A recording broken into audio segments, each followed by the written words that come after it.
ఈ అమరావతి మీద విషయం చిమ్ముతూ ఈ అమరావతి గురించి కీడు తలుస్తూ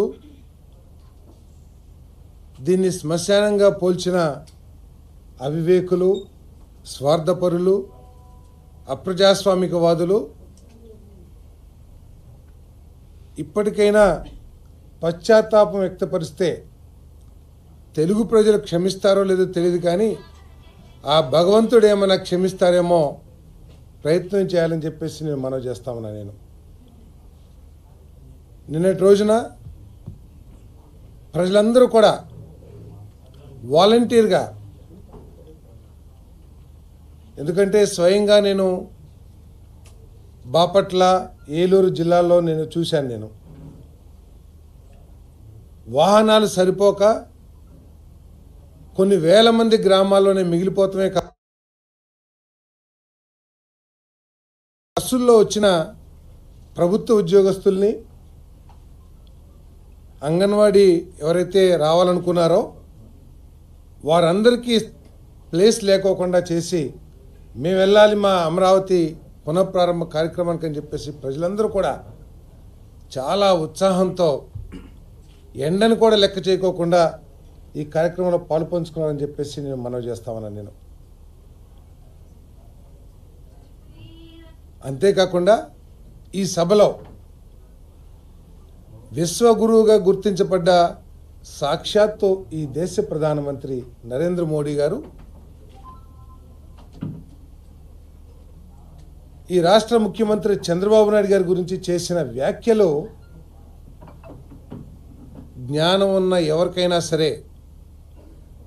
చంద్రబాబు నాయుడు గారి యొక్క పనితనం కానివ్వండి,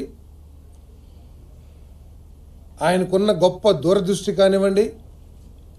ఆయనకి ఈ రాష్ట్రం పట్ల, రాష్ట్ర ప్రజల పట్ల ఉన్న కమిట్మెంట్ ఏంటో అర్థమవుతుందని చెప్పేసి కూడా నేను స్పష్టంగా తెలియజేస్తా ఉన్నా. నేను సాక్షాత్ ప్రధానమంత్రి గారే ఈ అమరావతి నిర్మాణం, ఈ అమరావతి నగర నిర్మాణం ఈ రాష్ట్ర యువత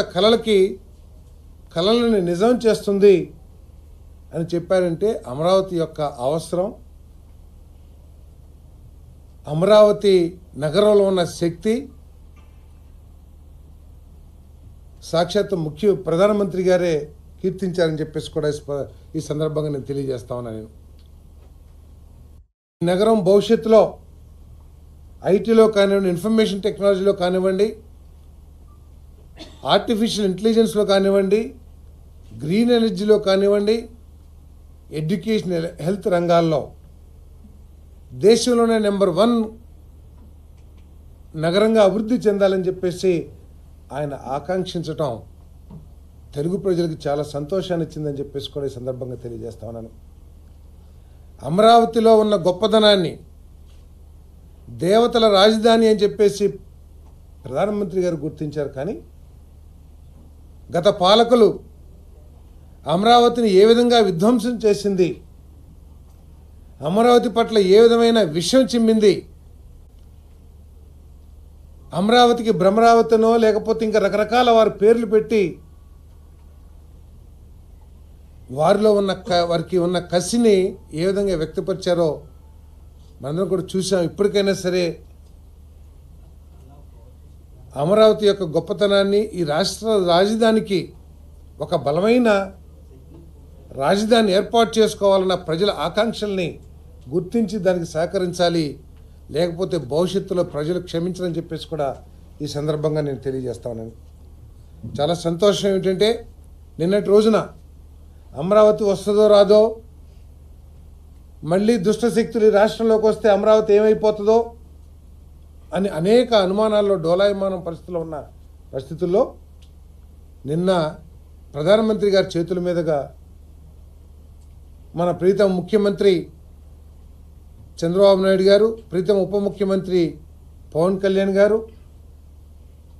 మా యువనేత లోకేష్ గారి సమక్షంలో 49,000 కోట్ల విలువ చేసే 74 పనులకి, అమరావతికి సంబంధించిన పనులకి శంకుస్థాపన చేయడం కానివ్వండి, 5,028 కోట్ల రూపాయలు వివిధ గవర్నమెంట్ ఆఫ్ ఇండియా ప్రాజెక్ట్స్ మన రాష్ట్రానికి వచ్చిన ప్రాజెక్టులకి శంకుస్థాపన చేయడం కానివ్వండి, 3,600 కోట్ల రూపాయలు అదేవిధంగా నేషనల్ హైవేస్కి సంబంధించిన రహదారులు, 254 కోట్ల రూపాయలు సంబంధించిన రైల్వే పనుల్ని జాతికి మన శంకుస్థాపన చేయటం కానీ, జాతికి పునరంకితం చేయటం కానీ కార్యక్రమాలు చేయటం ఈ రాష్ట్రంలో ఆంధ్రప్రదేశ్లో అప్పుల ఊబిలో కూరుకుపోయినా సరే ఈ రాష్ట్రం మళ్ళీ దేశంలో నెంబర్ 1 స్థానానికి వెళ్ళగలదు అని చెప్పేసి ఒక నమ్మకాన్ని మరి నా ప్రధానమంత్రి గారు కల్పించారని చెప్పేసి నేను మనం చేస్తా ఉన్నాను. అంతేకాకుండా చంద్రబాబు నాయుడు గారు పవన్ కళ్యాణ్ల భుజాలకి నా భుజాన్ని తోడించి ఈ అమరావతి ఆంధ్రప్రదేశ్ అభివృద్ధికి నేను సహకరిస్తాను అని చెప్పడం ద్వారా కేంద్ర ప్రభుత్వం ఏ విధంగా ఈ రాష్ట్రానికి భవిష్యత్తులో మేలు చేయబోతుందో చాలా స్పష్టంగా కళ్ళ కట్టినట్టు అర్థమవుతుందని చెప్పేసి కూడా ఈ సందర్భంగా నేను తెలియజేస్తా ఉన్నాను. అంతేకాకుండా వారు ప్రతి ఒక్క ఎకరానికి కూడా సాగునీరు అందించాలనే లక్ష్యంతో కేంద్ర ప్రభుత్వం పనిచేస్తుందని, నదుల అనుసంధానం కోసం కేంద్ర ప్రభుత్వం కృషి చేస్తుందని చెప్పేసి ఏదైతే మాటలు చెప్పారో ఆ మాటల ద్వారా మరి మనందరికి కూడా స్పష్టంగా అర్థమవుతుంది ఏమిటంటే, పోలవరం ప్రాజెక్ట్ని దురదృష్టవశాత్తు గత ఇరిగేషన్ శాఖ మంత్రులు గత ప్రభుత్వంలో పోలవరం ఎప్పటికి పూర్తవుతుందో అని చెప్పేసి చెప్పలేము అని చెప్పిన పరిస్థితి నుంచి ఒక 2 సంవత్సరాల్లో మరి పోలవరం పూర్తి చేసుకోగలమనే నమ్మకాన్ని మరి మన ప్రీతం ముఖ్యమంత్రి చంద్రబాబు నాయుడు గారి కృషితో సాధ్యమైందని చెప్పేసి మనం చేస్తా ఉన్నాను. మరి ప్రధానమంత్రి గారు సాగునీటి గురించి, నదుల అనుసంధానం గురించి మాట్లాడడం ద్వారా పోలవరం ఇంకా అనేక ఇరిగేషన్ ప్రాజెక్టులు పూర్తవడమే కాకుండా మరి చంద్రబాబు నాయుడు గారు కంటున్న కలలు పోలవరం బనకచెర్ల ఏదైతే లింకేజ్ ఉందో 80,000 కోట్ల రూపాయలు అందరూ కూడా ఆయన ఆలోచనని అందుకోవాలని అవివేకులు అందరూ కూడా ఇది సాధ్యమా అని చెప్పేసి పెదవి విరవచ్చు. కానీ ఈరోజు కేంద్ర ఆలోచనలు కూడా మరి ఆ దిశలో ఉన్నాయి కాబట్టి పోలవరం బనకచెర్ల ప్రాజెక్ట్ కూడా సాధ్యమే. చంద్రబాబు నాయుడు గారి నాయకత్వంలో కూటమి ప్రభుత్వం ఆ ప్రాజెక్టుని కూడా పూర్తి చేసి ఈ రాష్ట్రం మొత్తాన్ని కూడా సస్యశ్యామలం చేస్తుందనే నమ్మకం కూడా కలిగిందని చెప్పేసి నేను ఈ సందర్భంగా నేను తెలియజేస్తా ఉన్నాను. అంతేకాకుండా ఆయన చెప్పారు చాలా స్పష్టంగా, వికసిత్ భారత్ కానివ్వండి, స్వర్ణాంధ్ర నిర్మాణానికి కానివ్వండి, పేదలు యువతకి అవకాశాలు కలగాలి, వారిని బలోపేతం చేయాలి, వారి సమస్యలు తీర్చాలని చెప్పేసి ఏదైతే చెప్పారో అదే లైన్లో మరి మన ప్రీతం ముఖ్యమంత్రి గారు P4 ప్రాజెక్ట్ కానివ్వండి, అదేవిధంగా పేదవాళ్ళ కోసం సంక్షేమ కార్యక్రమాలు కానివ్వండి, అదేవిధంగా అనేక ప్రాజెక్టులని, ఇండస్ట్రీస్ని తీసుకొచ్చి 20 లక్షల మందికి